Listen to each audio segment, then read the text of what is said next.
আপোনালোকক পুনৰবাৰ স্বাগতম জনাইছো মোৰ ইউটিউব চেনেল ডিএম কিচেন আছামিছলৈ।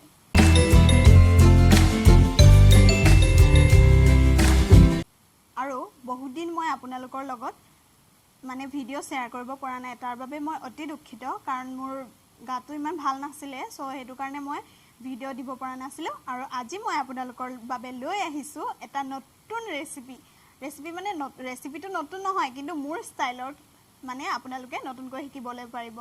মই আজি বনাম বইল চিকেন, মোৰ ষ্টাইলত বইল চিকেন ৰেচিপি, আৰু আপোনালোকৰ আগত শ্বেয়াৰ কৰিম। আৰু আপোনালোকে এনেদৰে বনাই খাই চাব, আৰু বহুত বেছি ভাল লাগে, আৰু ইমিউনিটি বুষ্টাৰ বুলিও ক'ব পাৰি মানে বইল চিকেনটো, মোৰ ষ্টাইলৰ বইল চিকেনটো। গতিকে মই আজি ভিডিঅ'টোলৈ আগবাঢ়িছোঁ, আৰু আপোনালোকে ভিডিঅ'টো শেষলৈকে চাই যাব, আৰু যদি ভাল লাগে লাইক শ্বেয়াৰ এণ্ড ছাবস্ক্ৰাইব কৰিবলৈ নাপাহৰিব। বইল চিকেনখিনিৰ কাৰণে মই লৈছোঁ অলপমান জিৰা, অলপমান কেঁচা জলকীয়া, অলপমান জালুক, আৰু অলপমান আদা নহৰু, আৰু দুটা তেজপাত, আৰু অলপমান আলু, আৰু দুটা সৰু অকণমানি পিঁয়াজ লৈছোঁ, আৰু 3টা বিলাহী লৈছোঁ, আৰু মাংসখিনি। এতিয়া মছলাখিনি মানে জিৰা, জালুক, জলকীয়া আৰু আদা নহৰুখিনি আমি খুন্দনাত পিচি ল'ম। আপোনালোকৰ ঘৰত যদি খুন্দনা নাই তেনেহ'লে আপোনালোকে পটাও ব্যৱহাৰ কৰিব পাৰে, কিন্তু এই বইল চিকেনখিনি বনাবৰ কাৰণে মিক্সিত যদি মছলাখিনি খুন্দে বইল চিকেনৰ সোৱাদটো ইমান ভাল নহ'ব। সেইটো কাৰণে আপোনালোকে পৰাপক্ষত খুন্দনাটো ব্যৱহাৰ কৰিলে বেছি ভাল হয়। তো এতিয়া আমি মছলাখিনি খুন্দি লওঁ। গোটেই মছলাখিনি মই খুন্দনাটোত দি দিলোঁ, আৰু আপোনালোকে এনেদৰে খুন্দনাত আটাইখিনি মছলা মিক্স কৰি খুন্দনাত খুন্দি ল'ব। বইল চিকেনৰ কাৰণে একদম ইম্পৰ্টেণ্ট কথা হ'ল এইটোৱে যে মছলাখিনি খুন্দনাত খুন্দাটো অতি আৱশ্যক। আৰু মছলাখিনি খুন্দোতেনে আপুনি অলপমান এনেদৰে নিমখ দি দিব, আৰু তাৰপিছত খুন্দিলে মছলাখিনি সোনকালে খুন্দ খাব। আৰু এতিয়া মই মছলাখিনি খুন্দি ল'ম। আৰু মছলাখিনি মই এনেদৰে খুন্দি ল'লোঁ, পিঁয়াজ দুটাও কাটি ল'লোঁ, আৰু মই আপোনালোকক জনাবলৈ পাহৰিলোঁ, মই অলপমান কলডিল পানীত এনেদৰে সৰু সৰুকৈ কাটি তিয়াই থৈছিলোঁ, আৰু এইখিনিও লগত এড কৰি দিম। এতিয়া মই এনেদৰে এটা বাচন লৈ লৈছোঁ, আৰু বাচনটোত এতিয়া মাংসখিনি ঢালি দিছোঁ, মাংসখিনি দি দিছোঁ, আৰু ইয়াত এতিয়া আমি সৰু সৰুকৈ কাটি লোৱা পিঁয়াজখিনি দি দিম।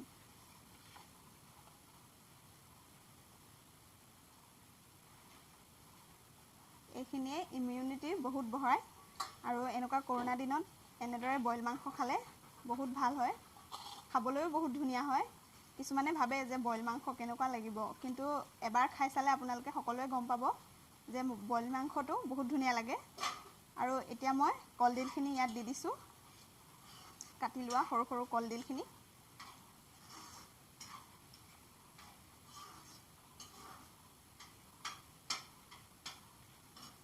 আৰু এইখিনি ভালদৰে এনেদৰে মিক্স কৰি দিম। মই সৰু সৰু পিঁয়াজ দুটা ব্যৱহাৰ কৰিছোঁ, আপোনালোকে অলপ বেছিকৈও ব্যৱহাৰ কৰিব পাৰে।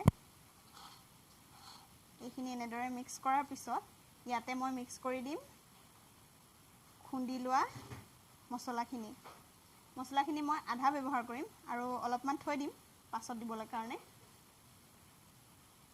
ইয়াতে মছলাখিনি দি দিলোঁ, আৰু বইল মাংস যিহেতু হ'লেও মানে বইলটো অলপমান তেল ব্যৱহাৰ কৰিছোঁ, অলপমান দিম বেছি নিদিওঁ। এনেদৰে অলপমান তেল দি লৈছোঁ, আৰু এতিয়া এনেদৰে ভালদৰে মঠি ল'ম।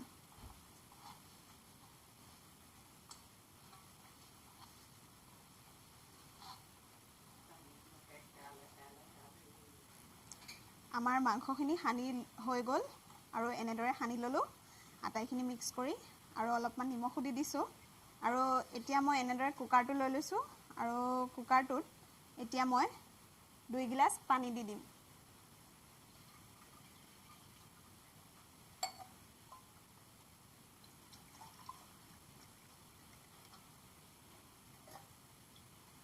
এনেদৰে কুকাৰটোত মই 2 গিলাচ পানী দি দিছোঁ, আৰু এতিয়া পানীখিনিতে 2টা তেজপাত দি দিছোঁ, আৰু এতিয়া লাহে লাহে মাংসখিনি পানীখিনিত দি দিম। আপোনালোকে দেখি ভাবিছে চাগে কেনেকুৱা লাগিব, কিন্তু খাই চাব, বহুত ধুনীয়া লাগে। এনেদৰে এতিয়া পানীখিনিত সানি লোৱা মাংসৰ হেৰিখিনি পেষ্টখিনি দি দিছোঁ। ইমিউনিটিৰ কাৰণে বহুত বেছি ভাল হয়, আৰু যোনবোৰ মানুহ মানে দুৰ্বল অনুভৱ কৰি থাকে সেই মানুহে খালে বহুত এনাৰ্জি পাব।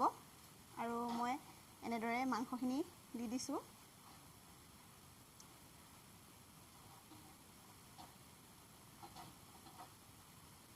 আৰু এতিয়া গেছটো অন কৰি দিছোঁ, আৰু ইয়াৰ ওপৰত এতিয়া কুকাৰটো মই বহাই দিছোঁ, আৰু 2টা চিটি অহালৈ কুকাৰটো আমি গেছৰ ওপৰতে ৰাখি দিম, আৰু চিটি 2টা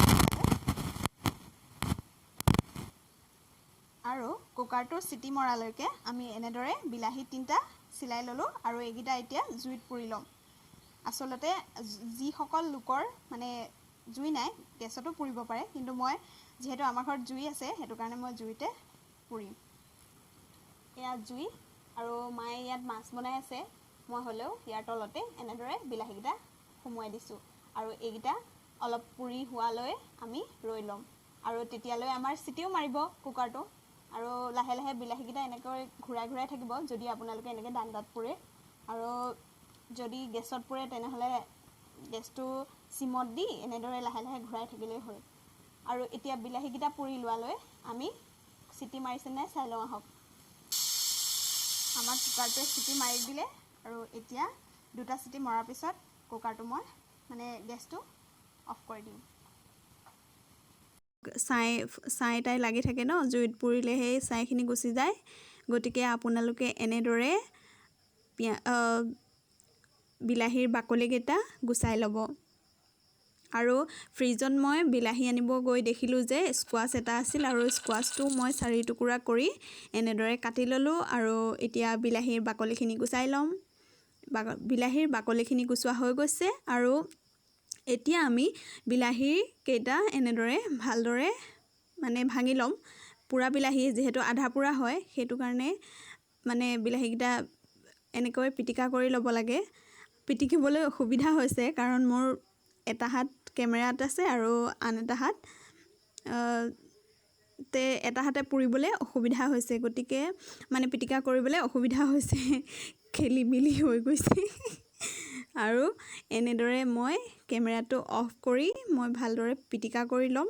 আৰু এইখিনি আমাৰ যোনখিনি কুকাৰৰ সেইখিনি দিছিলোঁ সেইখিনি চিটি মাৰিলে আৰু খোল খাই গ'ল কুকাৰটো, এনেকুৱা হৈছে। আৰু এতিয়া এইখিনি এনেদৰে অলপ সময় থৈ দিম, আৰু এতিয়া ইয়াত গেছটো অন কৰি ল'ম। গেছটো অন কৰি লোৱাৰ পিছত ইয়াতে কাটি লোৱা আলু কেইপিচ আৰু কাটি লোৱা স্কোৱাছখিনি আমি ইয়াতে এড কৰি দিছোঁ।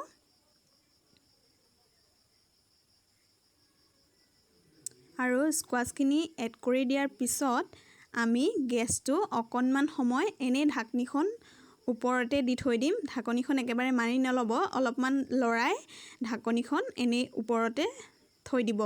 আৰু তেনেকৈ আমি গেছটো ল' ফ্লেমত 10 মিনিট ভালদৰে মাংসখিনি উতলাই ল'ম। আৰু এনেদৰে উতলিলে তেতিয়া কাটি থোৱা স্কোৱাছখিনি আৰু আলুৰ পেষ্টকেইটা ধুনীয়াকৈ সিজি যাব।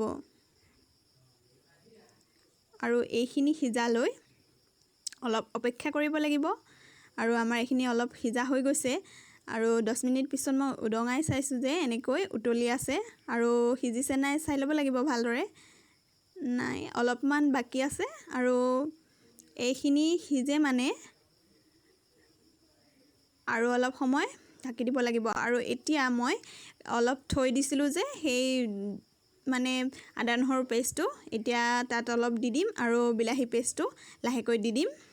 প্ৰথমতে আদা নহৰু পেষ্টটো দিছোঁ,